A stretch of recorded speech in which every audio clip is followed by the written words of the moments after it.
The fever had taken Beatrice Winters somewhere she could never quite return from, and the good people of Manassas, Colorado, whispered about it every chance they got, their voices dropping low whenever she passed by on the dusty street. It was the summer of 1878, and the small mountain town nestled in the San Luis Valley had seen its share of hardships, but nothing quite prepared folks for what happened to Beatrice. She had been the schoolteacher's daughter, 22 years old, with honey-colored hair and eyes like spring grass. Then, the fever came through town that terrible June, claiming 6 lives and leaving Beatrice changed in ways that made people uncomfortable. She survived when others did not, but something in her mind had shifted, rearranged itself like furniture in a dark room. She would stop mid-sentence and stare at nothing, her eyes tracking movement no one else could see. She hummed songs that did not exist and sometimes laughed at moments that held no humor. The fever had burned something away and left something else behind. Her father, Thomas Winters, tried to keep her close, but the town's judgment weighed heavy on them both. Women pulled their children away when Beatrice approached. Men tipped their hats but hurried past. She was not dangerous, just different, and that difference frightened people in ways danger sometimes did not. Preston Blake did not frighten easily. He had come down from his cabin in the Sangre de Cristo Mountains for supplies, his broad shoulders blocking the afternoon sun as he stood outside the general store. He was a mountain man through and through, 30 years old, with dark hair that fell past his collar and a beard he kept trimmed enough to be respectable when he ventured into town. His arms were thick with muscle from years of chopping wood, hunting, and surviving in conditions that would break lesser men. He stood well over 6 feet, and his hands were calloused and strong, capable of both gentleness and fierce protection. He was loading supplies onto his pack horse when he heard the whispers. 3 women stood near the store's entrance, their voices carrying on the dry mountain air. "There she goes again, poor thing. She's not right since the fever. Her father should keep her inside. It is unseemly, the way she wanders. I heard her talking to herself yesterday, carrying on a whole conversation with thin air." Preston followed their gaze and saw a young woman walking slowly down the main street. She wore a simple blue dress, faded but clean, and her hair was pulled back in a loose braid. She stopped occasionally, tilting her head as if listening to something, then continued on her way. There was something graceful about her movements, something unhurried and dreamlike that stood in stark contrast to the bustle of town life around her. He watched as she paused in front of the church, her hand reaching out to touch the white-painted wood. She smiled then, a genuine expression of pure joy, and Preston felt something shift in his chest. He had seen plenty of broken things in his life. He had nursed wounded animals back to health, coaxed life from frozen ground, survived winters that killed men who were not careful or prepared. He recognized something in this woman, something the townspeople were too quick to dismiss. She was not broken. She was just different. Preston finished loading his supplies and led his horse down the street. He had no particular destination in mind, but he found himself walking in the same direction the young woman had gone. He caught up to her near the edge of town, where the buildings gave way to open land and the mountains rose up in purple-blue majesty against the sky. She stood with her back to him, her arms wrapped around herself, swaying slightly as she hummed a melody that sounded like wind through pine trees. Preston cleared his throat gently, not wanting to startle her. "Miss?" he said, his voice deep but kind. She turned, and he got his first real look at her face. She was beautiful in an ethereal way, her features delicate, but her eyes holding depths that most people probably did not bother to explore. Those green eyes focused on him with surprising clarity.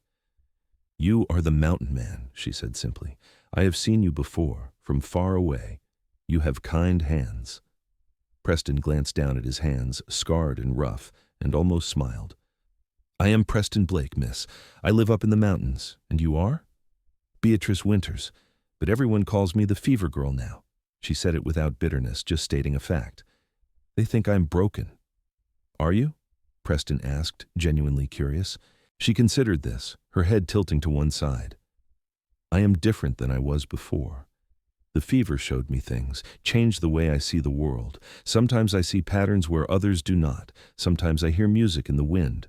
Sometimes I know things before they happen, just small things. Is that broken? Or just different?" "I reckon different is not the same as broken," Preston said.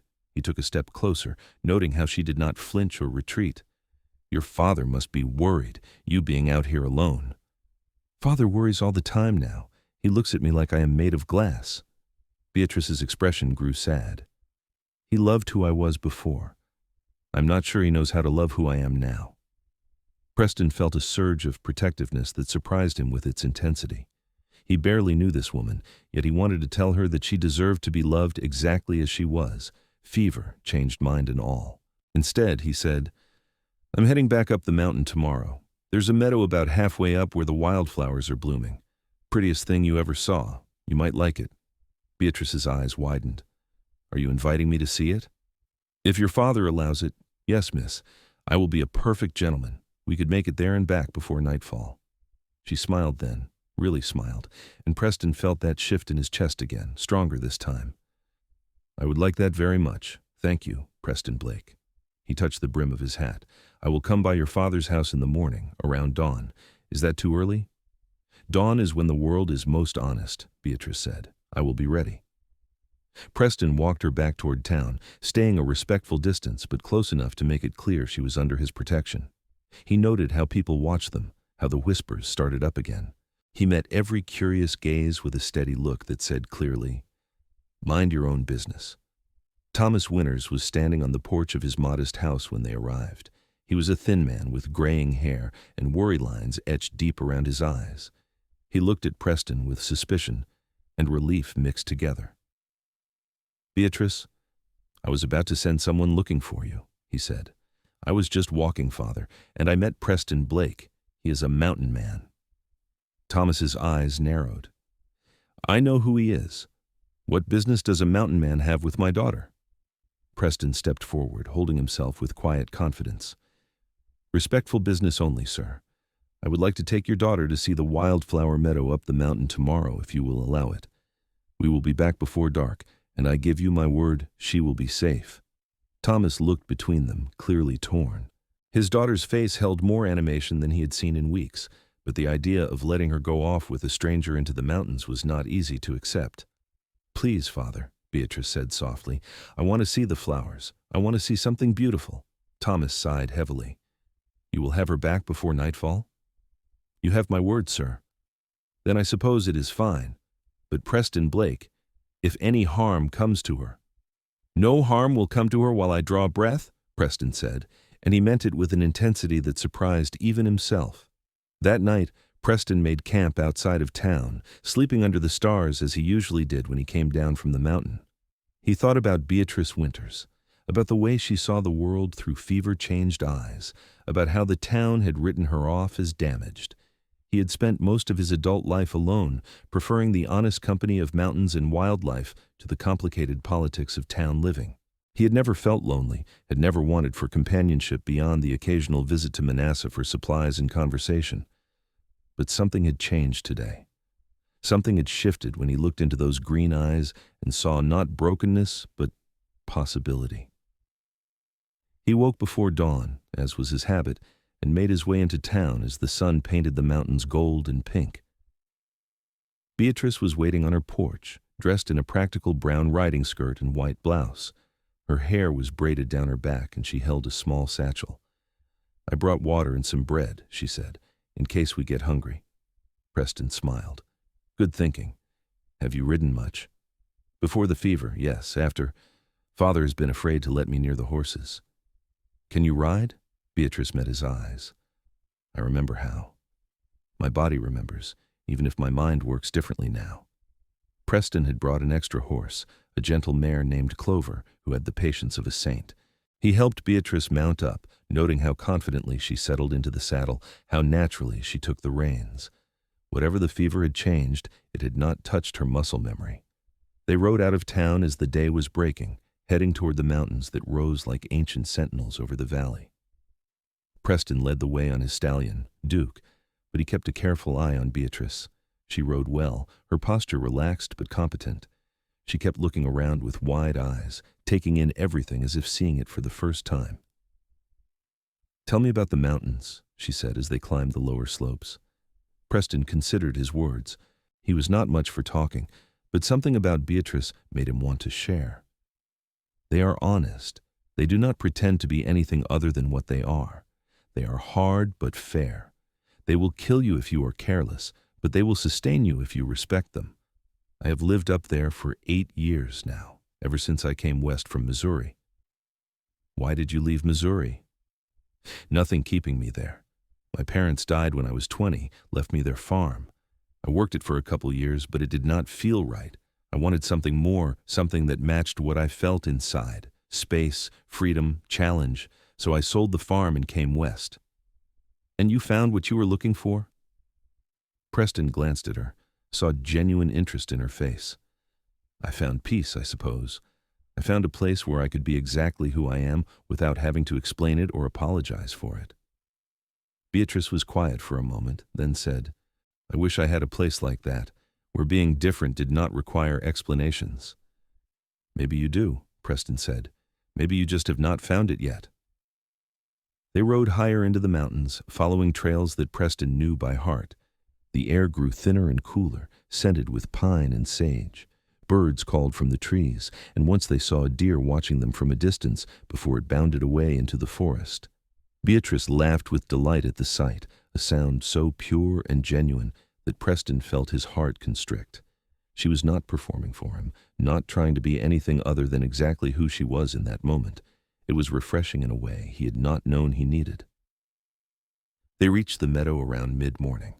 It spread out before them like a painting, carpeted in wildflowers of every color: purple lupins, yellow sunflowers, red Indian paintbrush, white columbines. The mountains rose up on all sides, and a small stream cut through the meadow, its water clear and cold from snowmelt. Beatrice dismounted before Preston could help her, and she walked into the meadow with her arms spread wide. She spun in a slow circle, her face turned up to the sun, and Preston thought he had never seen anything so beautiful. Not the mountains, not the sunrise, not anything in all his years of living could compare to the sight of this woman embracing joy so completely. He dismounted and let the horses graze, then walked to where Beatrice stood knee-deep in flowers. She had tears streaming down her face, but she was smiling. "Thank you," she whispered. "Thank you for bringing me here." "You are welcome," Preston said. He wanted to reach out and wipe those tears away, but he kept his hands at his sides. "I come here sometimes when I need to remember why I chose this life. I can feel them, you know," Beatrice said suddenly. "The flowers, their growing energy. It sounds strange, but ever since the fever I can sense living things in a different way. Like I am more connected to everything." She looked at him anxiously. "You must think I am insane." Preston shook his head slowly. "I think you have been given a gift that most people cannot understand. That does not make you insane. That makes you rare. The people in town do not see it as a gift.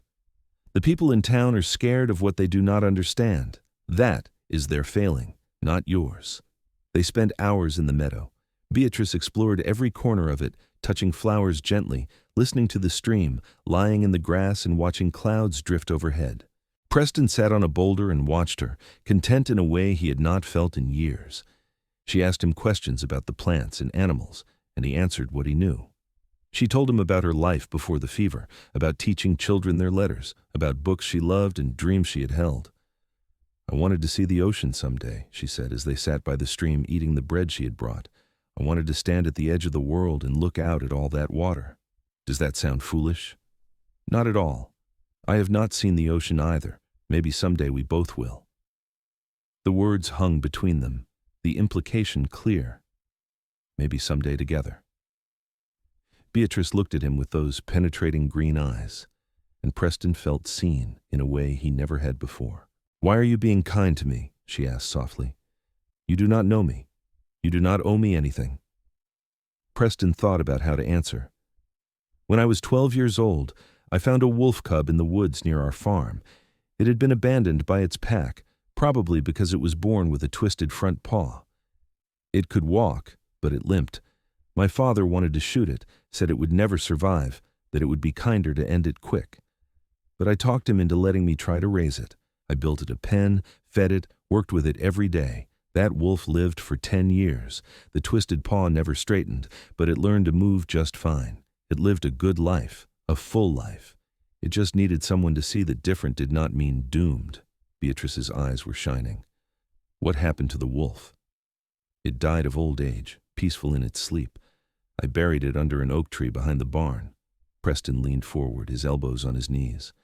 I guess what I'm saying is, I learned young that different is not the same as broken. And I learned that sometimes the things everyone else gives up on turn out to be the things most worth saving. I am not a wolf cub, Beatrice said, but she was smiling. No, you are not. You are a strong woman who survived something that killed others. You are still here, still finding joy in wildflowers and mountain streams. That takes courage. They sat in comfortable silence for a while, then Preston said, "We should start heading back if I am going to keep my promise to your father." Beatrice nodded, though she looked reluctant to leave. They mounted up and began the journey back down the mountain. The ride was quieter than the mornings had been, but it was a peaceful quiet, the kind that comes when two people are comfortable enough with each other not to need constant words. As they neared Manasseh, Beatrice said, "Will you come back to town soon?" "I usually come down once a month for supplies. I could come more often if there was a reason to." "I would like to see you again," Beatrice said, her voice steady. "If you want to see me." Preston brought his horse closer to hers, close enough that their legs nearly touched. "I want to see you, Beatrice. I want to see you very much." Her smile was radiant. "Then I will look forward to it." Thomas Winters was pacing on his porch when they arrived, the sun low on the horizon but not yet set. True to his word, Preston had returned Beatrice before dark.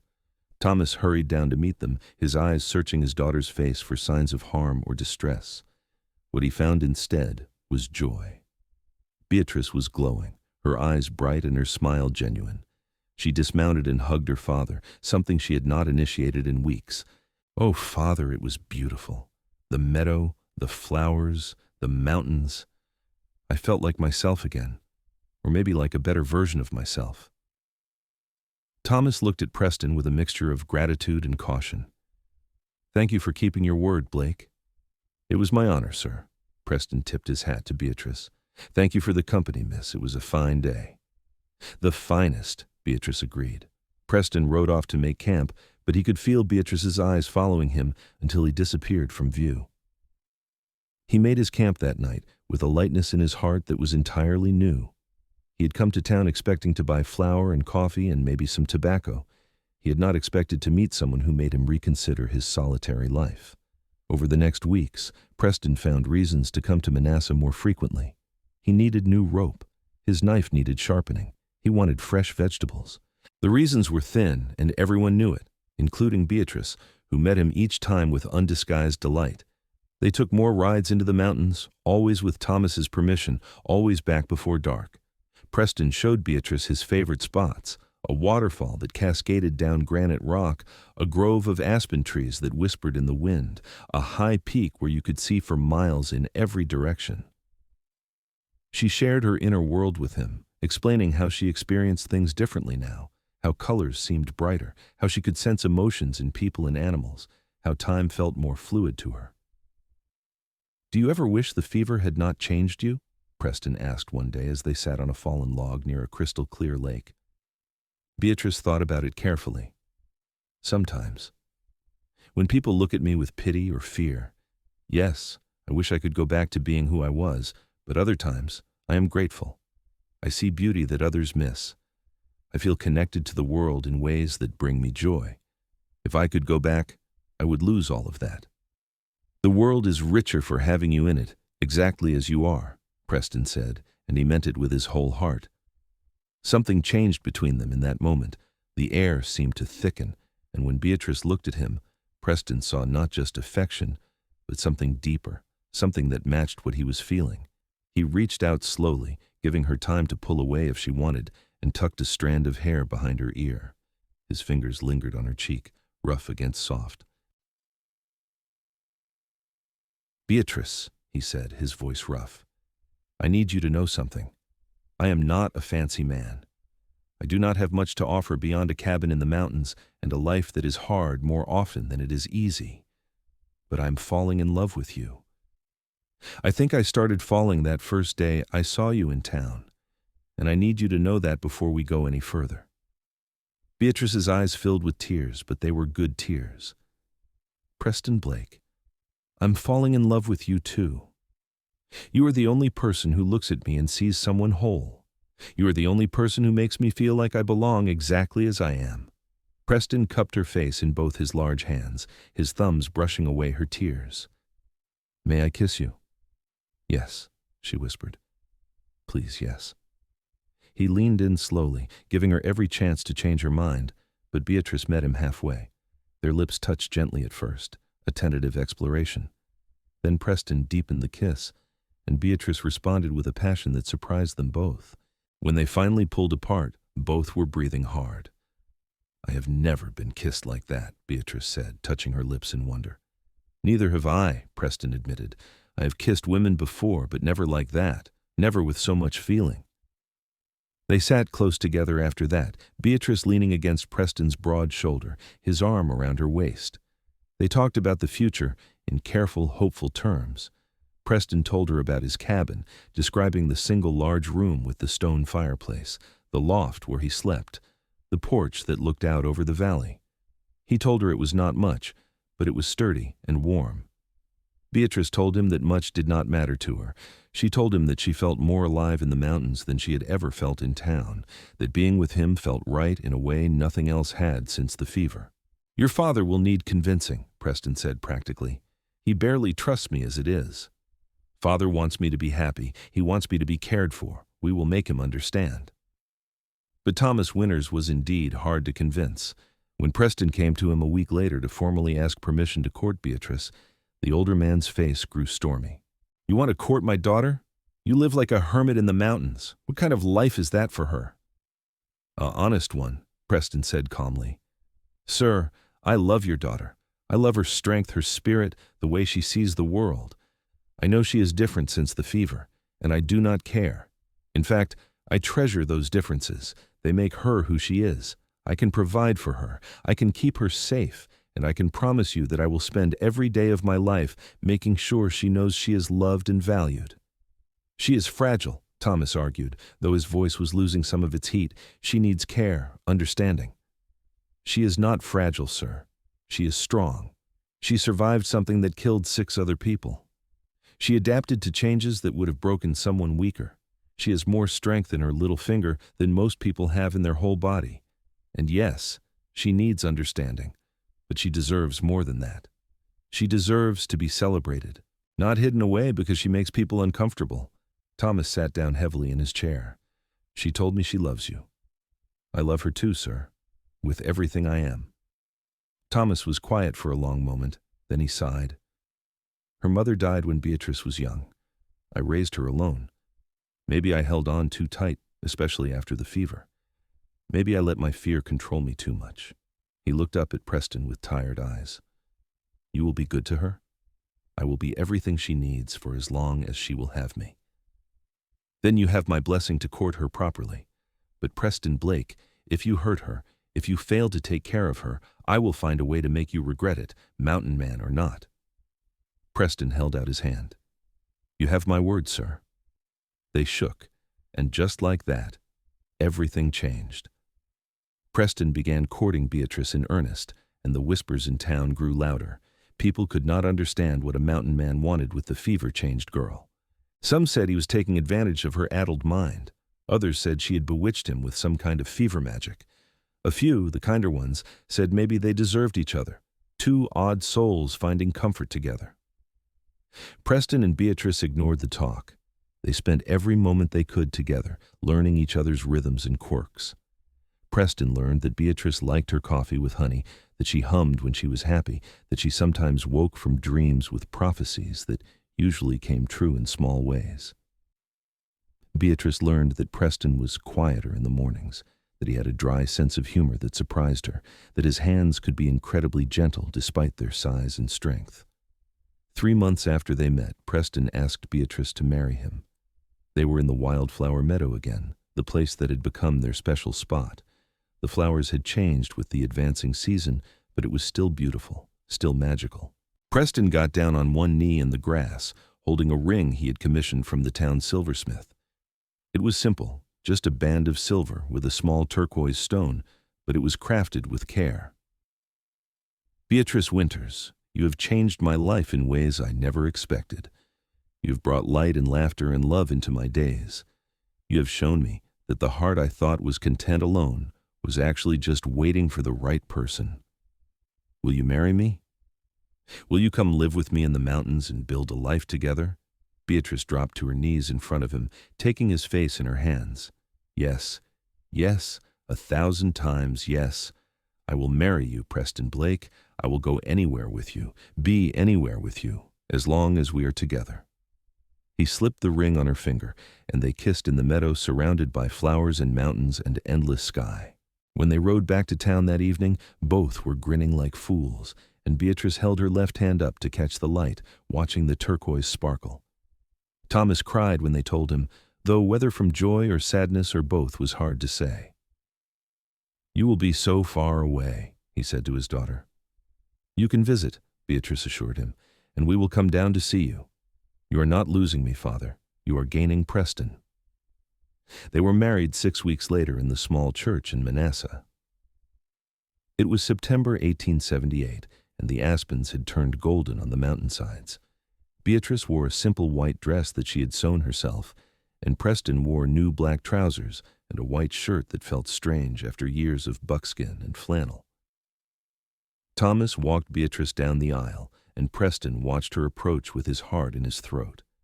The townspeople filled the church, more out of curiosity than support, but neither Preston nor Beatrice cared.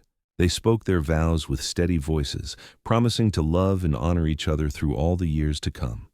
When the preacher pronounced them man and wife, Preston kissed Beatrice with such tenderness that some of the women in attendance wiped their eyes despite themselves. There was a small reception at Thomas's house, with cake and lemonade and fiddle music.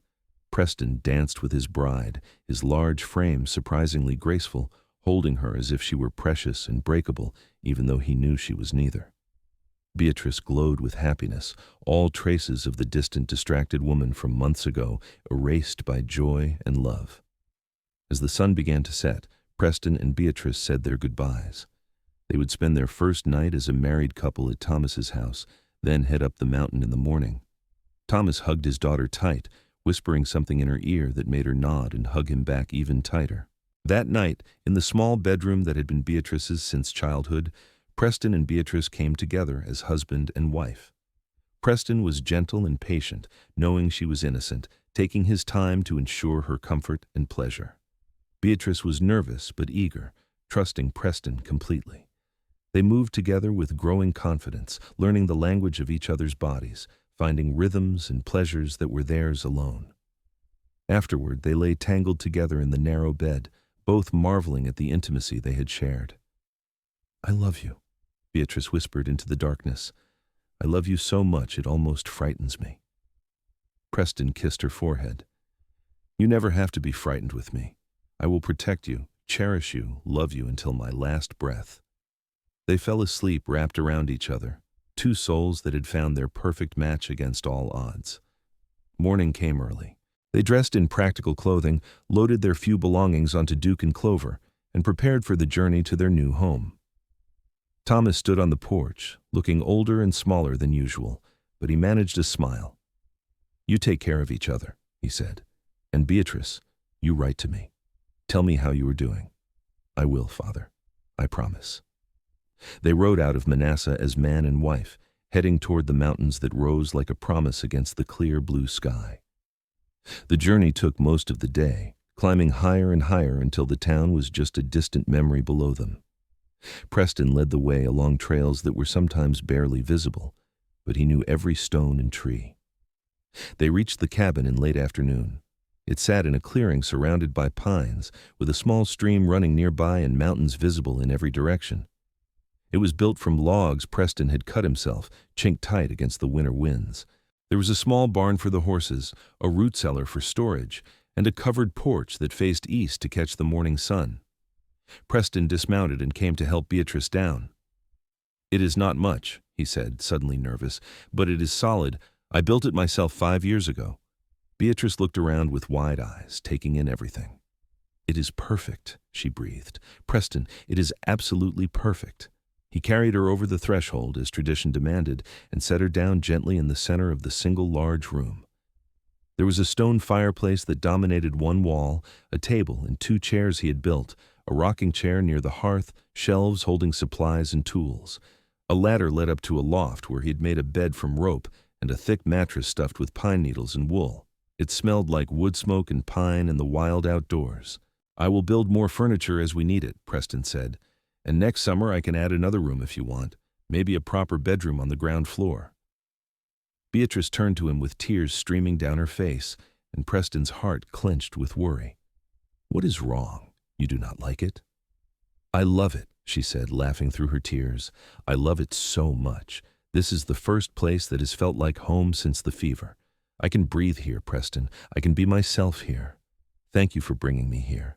Thank you for making this ours." Relief flooded through him, and he pulled her into his arms, holding her close. "Welcome home, Mrs. Blake." They spent the rest of the day settling in. Preston showed Beatrice where everything was, how the stove worked, where he kept the food stores and tools. She explored everything with curiosity and delight, already making small changes, adding her personal touches. She arranged wildflowers in a tin cup on the table. She folded her dresses and placed them on a shelf Preston cleared for her. She hung curtains she had sewn in the single window, softening the rough interior. That night, Preston cooked dinner over the fire, venison steaks with potatoes and wild onions. They ate at their table, knees touching, talking quietly about their plans. After dinner, they climbed the ladder to the loft, and Preston made love to his wife with the stars visible through the small loft window above them. Beatrice clung to him, gasping his name, and Preston felt like the luckiest man in all of Colorado. The days turned into weeks, and weeks into months. Beatrice adapted to mountain life with surprising ease. She learned to cook over the fire, to preserve food for winter, to track weather by watching the sky and the animals. Preston taught her to shoot, to set snares, to read the forest signs. She had a gift for it, her fever-enhanced senses making her unusually attuned to the natural world. She also began to garden, clearing a patch near the cabin and planting vegetables from seeds they bought on a trip to town. She talked to the plants as she tended them, and they seemed to respond, growing strong and healthy under her care. Preston watched her sometimes, marveling at how perfectly she fit into his life, into this wild and beautiful place. Winter came early that year. By November, snow was falling in earnest, and Preston spent long days ensuring they had enough firewood stacked and enough food stored. Beatrice proved herself more than capable, working alongside him without complaint, even when the work was hard and cold. They were snowed in for weeks at a time, but neither minded. They had each other, and that was enough. On the coldest nights, they lay in front of the fire on blankets and furs, talking about everything and nothing. Beatrice told Preston about the visions she sometimes had, images that came to her in dreams or waking moments. She told him she saw them growing old together, saw children playing in the meadow, saw a life full of love and laughter and hard-won joy. Preston told her about the loneliness he had felt before meeting her, a loneliness he had not recognized because he had nothing to compare it to. He told her that she had completed him in ways he had not known he was incomplete. He told her that every single day he thanked whatever forces had brought her into his life. Spring came, and with it, news that Beatrice was pregnant. She told Preston one morning in April as they stood on the porch watching the sunrise. He had just taken a sip of coffee when she said the words, and he nearly choked, then set the cup down carefully and turned to her with wonder in his eyes. "Are you certain?" "As certain as I can be.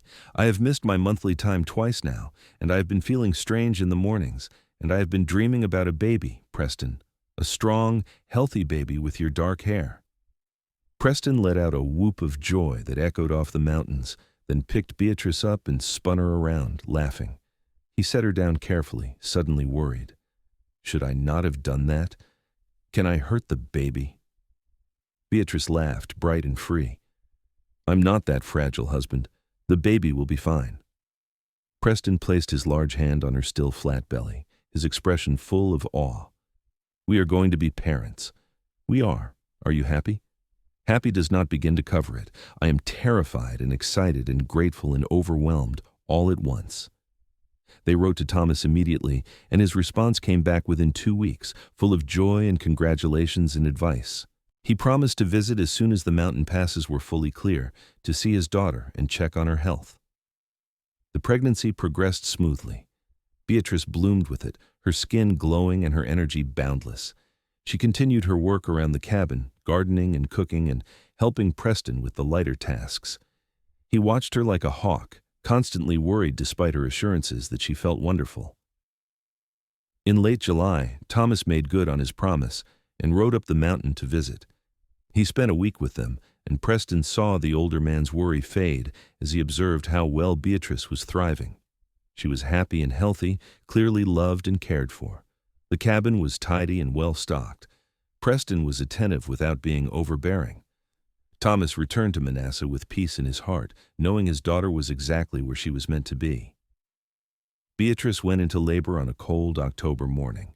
Preston had been chopping wood when she called to him from the porch, her voice calm despite the pain he could see on her face. He dropped the axe and ran to her, his heart pounding with fear. "The baby is coming," she said. "It is early, but not too early. The baby is ready."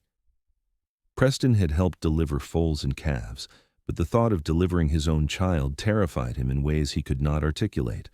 But there was no time to ride for help, no midwife within reach.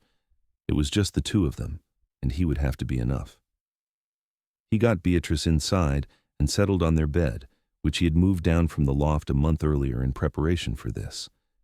He boiled water, gathered clean cloths, and tried to remember everything he had ever learned about birthing. Beatrice labored through the day and into the evening, and Preston stayed by her side the entire time, holding her hand, wiping her brow, murmuring encouragement. "You are doing so well," he told her as sunset painted the sky orange and red. "You are the strongest woman I have ever known." "I can feel the baby," Beatrice gasped between contractions. "Preston, I can feel the baby's spirit. It is strong and bright and eager to meet us."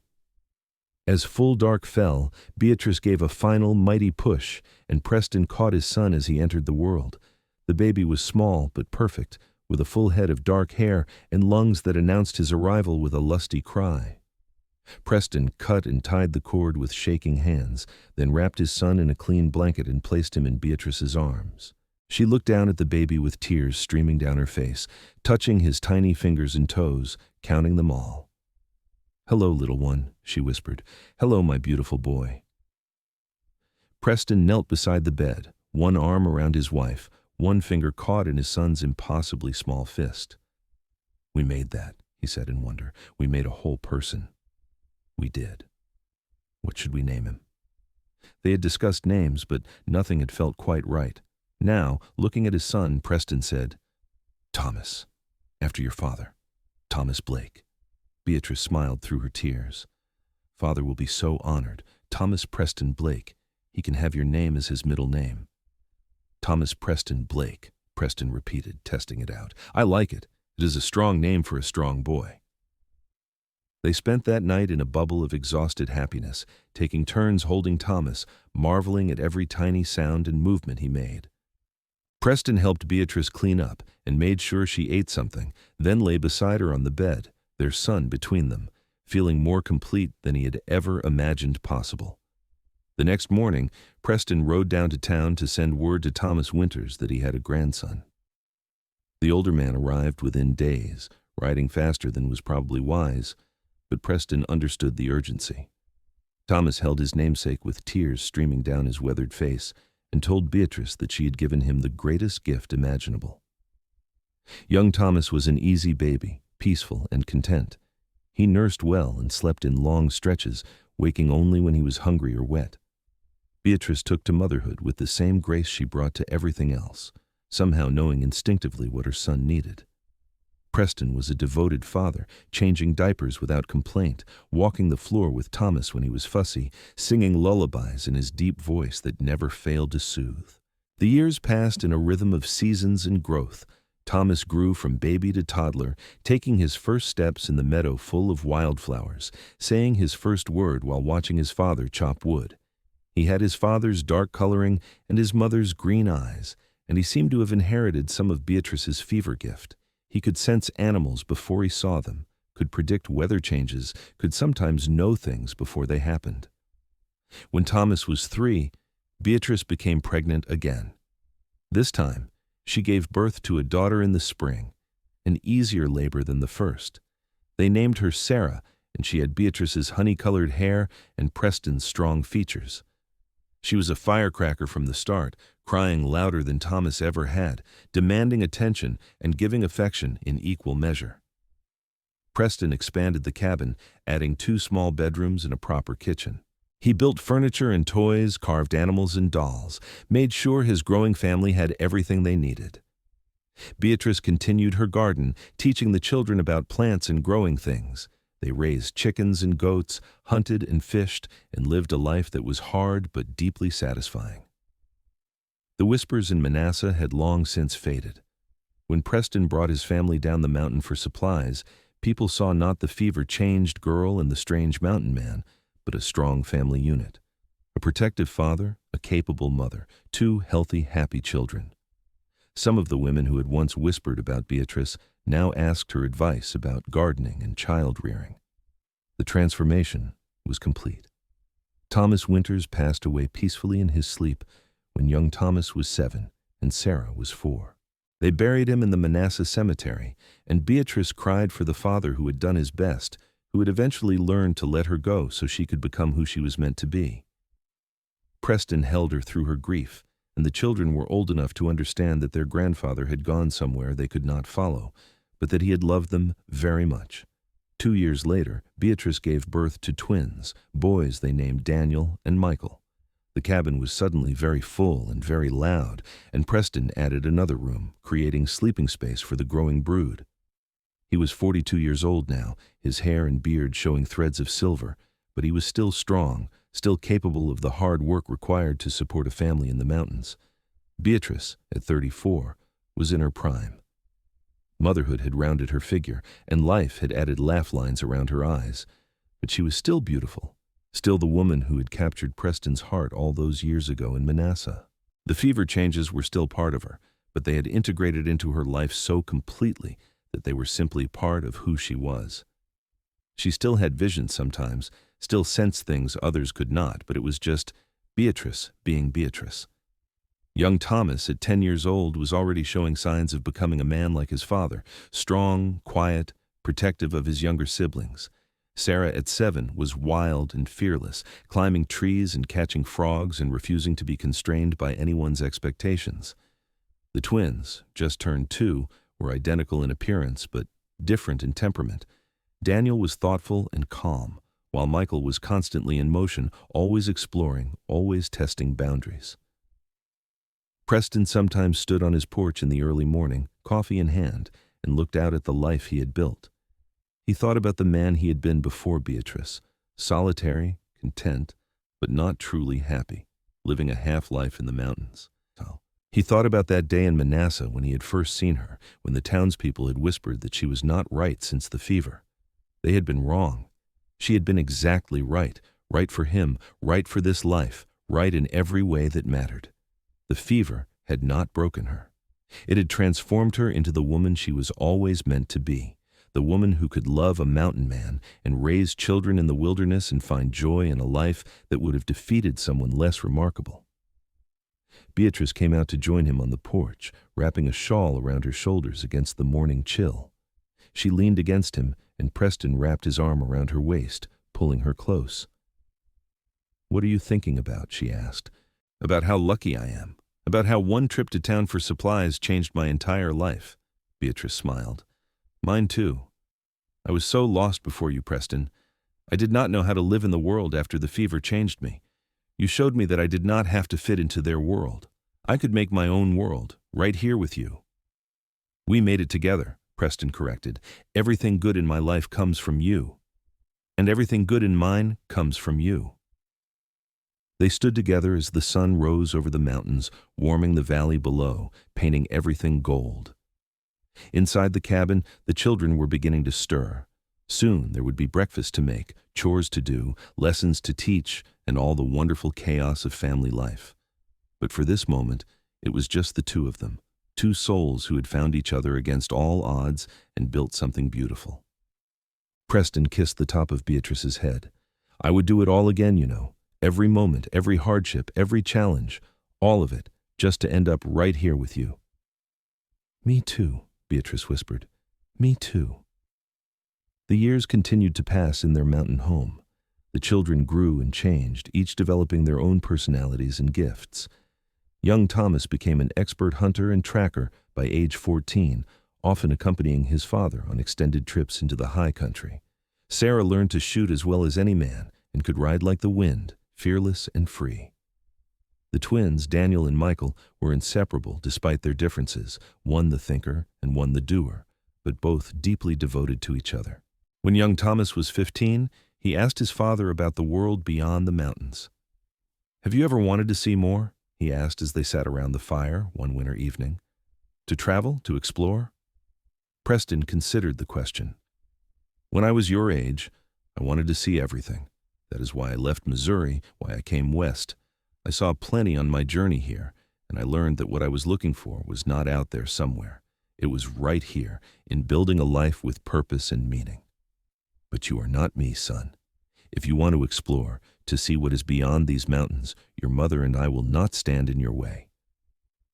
Beatrice looked up from her mending. "Just promise you will always come home. These mountains are your roots, Thomas. They will always be here waiting." "I am not ready to leave yet," Thomas said. "But someday, maybe. I want to see the ocean that Mother always talked about. I want to see cities and deserts and all the things we only read about in books." "Then you will," Preston said, "when the time is right."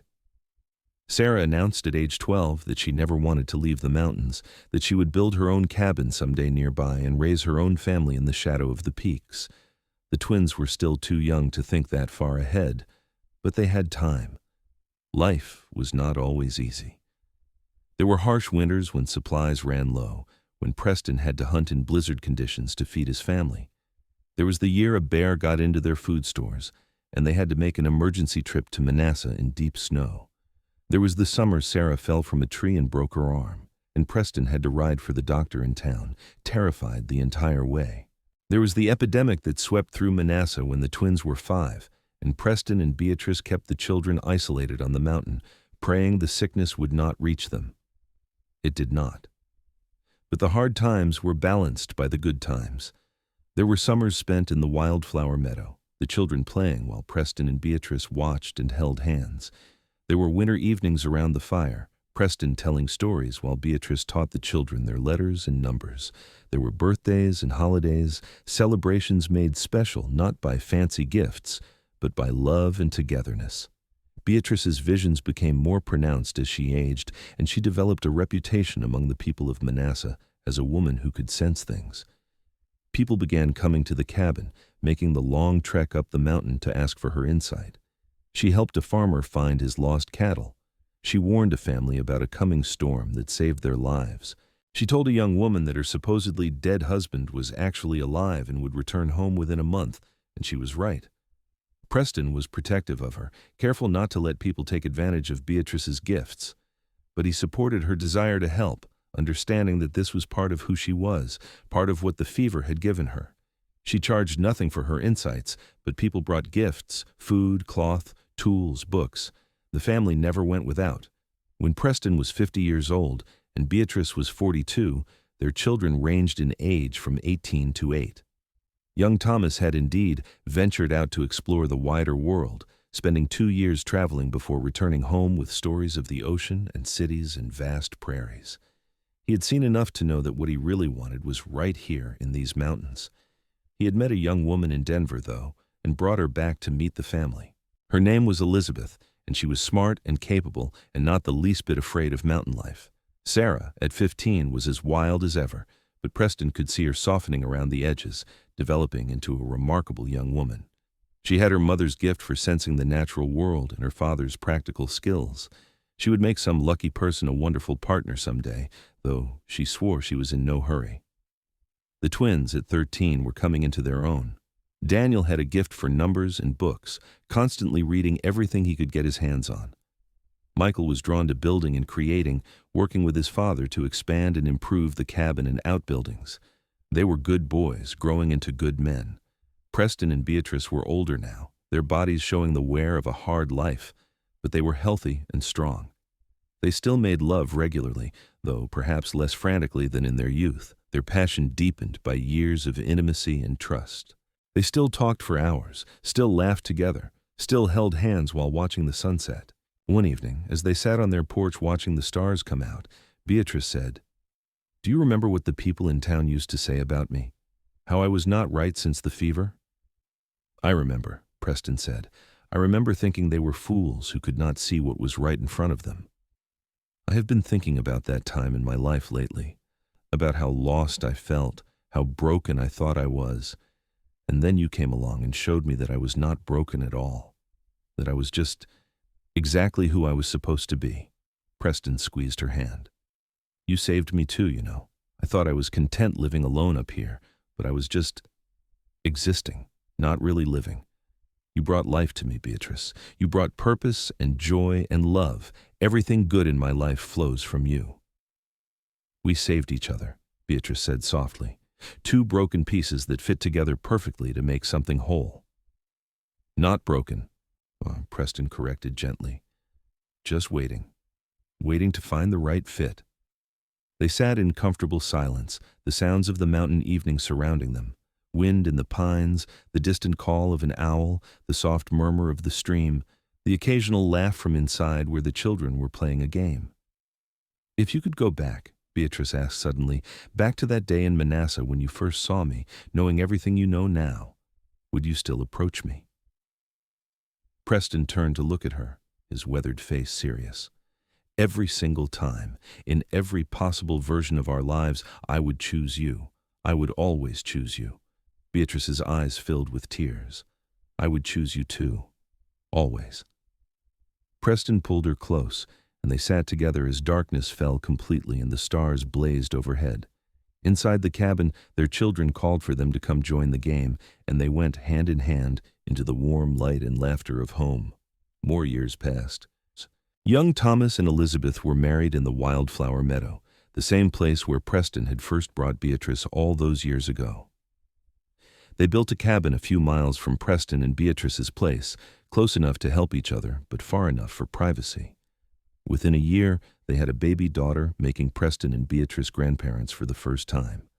Preston held his granddaughter with the same awe he had felt holding his own children, marveling at the continuation of life, the way love and family extended through generations. Beatrice cried happy tears and immediately began sewing blankets and clothes for the baby. Sarah eventually fell in love with a young man from Manasseh, a rancher's son named James, who was not intimidated by her wild spirit, but rather cherished it. They married when Sarah was 19, and she did indeed build a cabin near her parents, staying close to the mountains she loved. She and James had 3 children in quick succession, filling the extended family with noise and joy. Daniel left for Denver when he was 18, drawn to education and the world of books.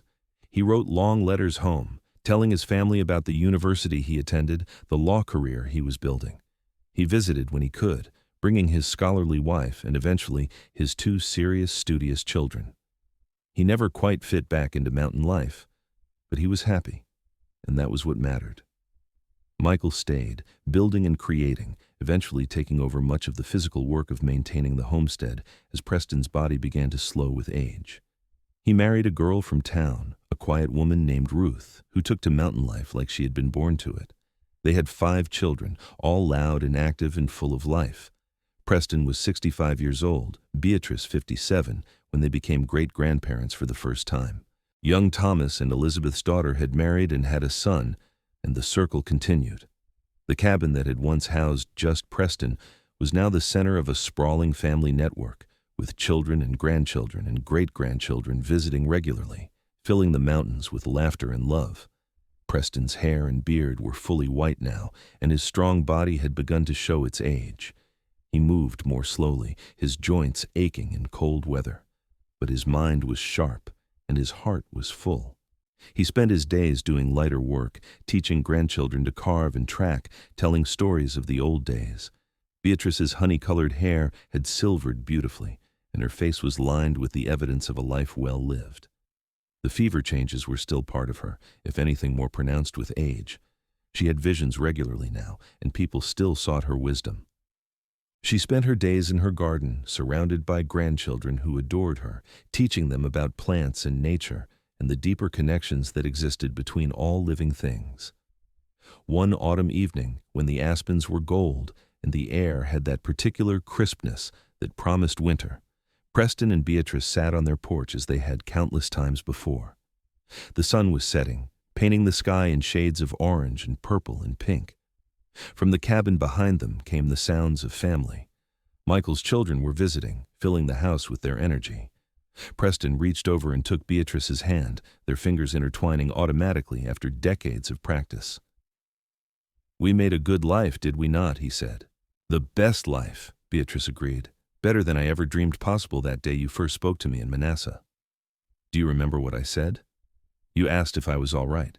You looked at me with kind eyes when everyone else looked at me with pity or fear." Preston smiled. "I saw you, really saw you, and I knew immediately that you were something special.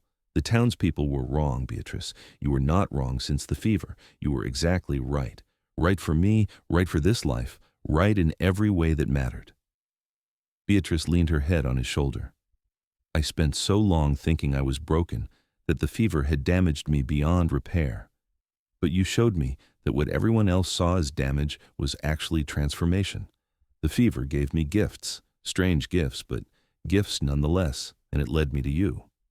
"We were meant to find each other," Preston said. "I am sure of it. Out of all the people in all the world, we were made for each other."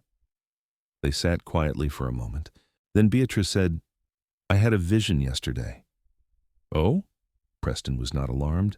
Beatrice's visions were a normal part of their life. "I saw us, very old, sitting right here on this porch. We were holding hands just like this, and the sun was setting just like now. And we were happy, Preston, so deeply, completely happy, surrounded by family and love and a life well lived." Preston looked around at the mountains he had called home for so long, at the cabin he had built with his own hands, at the life he had created with this remarkable woman. "That does not sound like a vision of the future," he said gently. "That sounds like right now." Beatrice lifted her head and looked at him, her green eyes still bright and beautiful despite her age. "You are right. We are living the vision. We made it real." Preston cupped her face in his weathered hand. "I love you, Beatrice Blake. I have loved you since the moment I saw you, and I will love you until my last breath and beyond. I love you too, Preston Blake. You are my heart, my home, my everything." They kissed, soft and sweet, a kiss that held decades of love and passion and partnership. From inside the cabin, one of the grandchildren called for them, and they rose slowly, helping each other up, and went inside together. The years that remained to them were golden. They spent their days surrounded by family, telling stories, passing on wisdom, watching the next generations grow and thrive. Preston taught his grandsons and great-grandsons to hunt and track and survive in the mountains.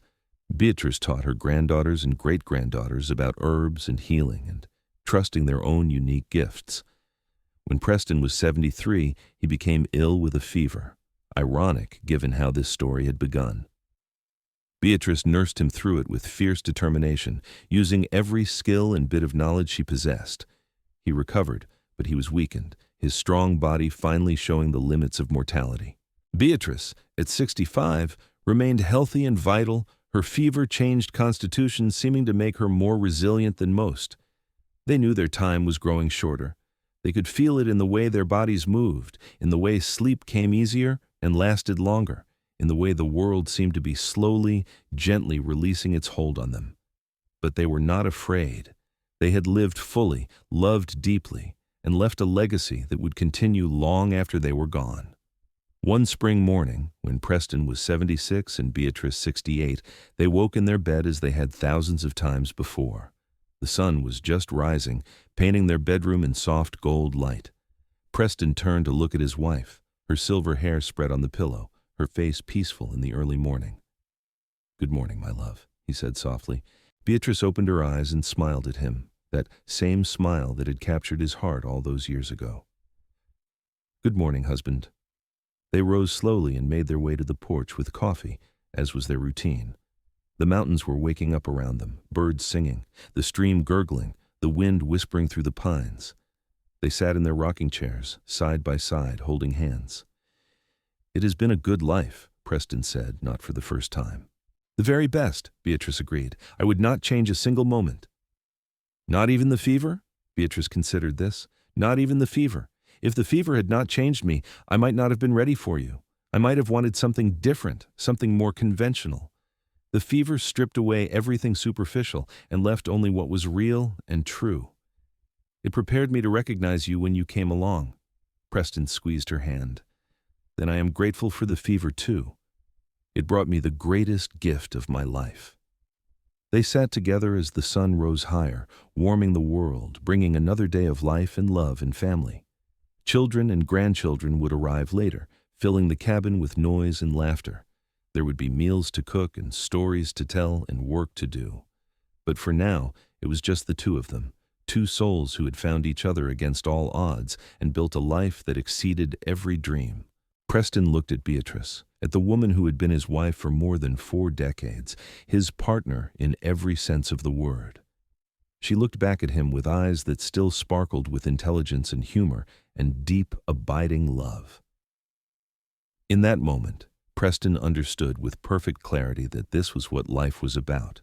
Not grand adventures or great fortunes, but this: sitting on a porch with the person you love, watching the sun rise over mountains that had witnessed your life together, feeling grateful for every moment you had been given.